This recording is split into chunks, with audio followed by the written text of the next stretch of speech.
4. Secrets awakened. People must keep quiet. Have you ever felt that something inside you changed forever? As if a veil lifted from your eyes, and suddenly you saw the world differently. That quiet click inside you, that's called spiritual awakening. And if you're here right now, watching this, there's a good chance you've already felt it, or you're feeling it right now.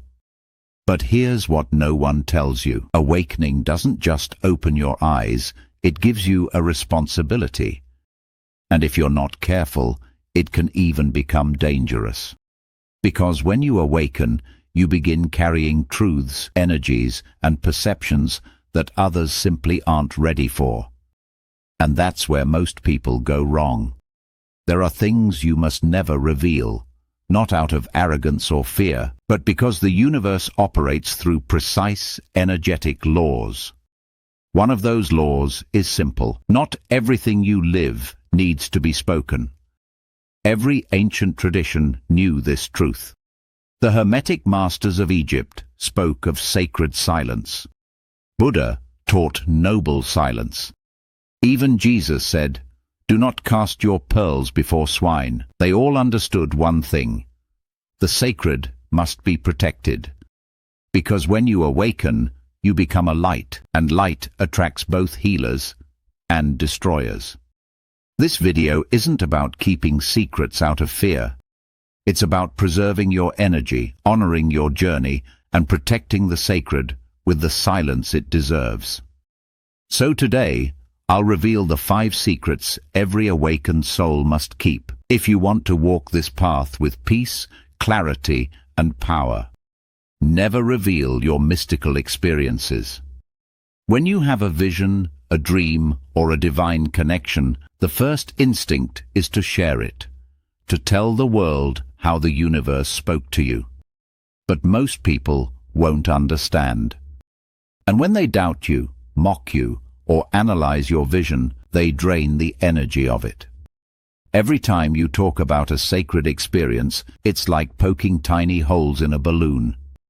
Eventually, all that magic leaks out. Your visions are seeds, and seeds need darkness and silence to grow. Write them down, meditate on them, integrate them, but don't uproot them to show others. Let your experience bloom in its own time. Never expose your spiritual rituals or practices. In today's world, everyone posts photos of their meditation corner, their candles, their mantras, their crystals. But here's the truth. Your rituals create an invisible temple around you. Every time you practice in silence, you add another layer of power. And every time you talk about it, you weaken that temple. Energy builds in containment. It disperses in exposure. Share inspiration, not instruction. You can say, "I meditate daily," but the details, the timing, the sacred words, those belong only to you and the divine. Protect your temple. Power grows in silence. Never talk about your goals or manifestations before they happen. This one might surprise you, but when you tell someone what you're manifesting, you actually leak the energy of creation. You crack the cosmic egg before it's ready to hatch.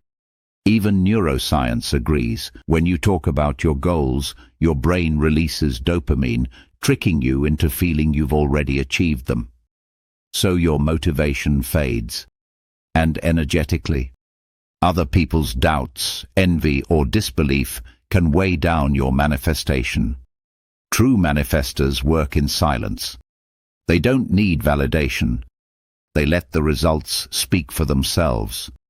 So before you post about your dream online, pause and ask, does this need to be said now? Or can I let the universe finish its work first? Oh, never declare your level of awakening. Real masters don't announce they're awakened. Buddha didn't. Jesus didn't. True consciousness doesn't need to prove itself. The moment you say, I'm enlightened. The ego is already speaking. Every label, even awakened, becomes another cage. The truly conscious don't talk about it. They live it in how they treat others, how they handle chaos,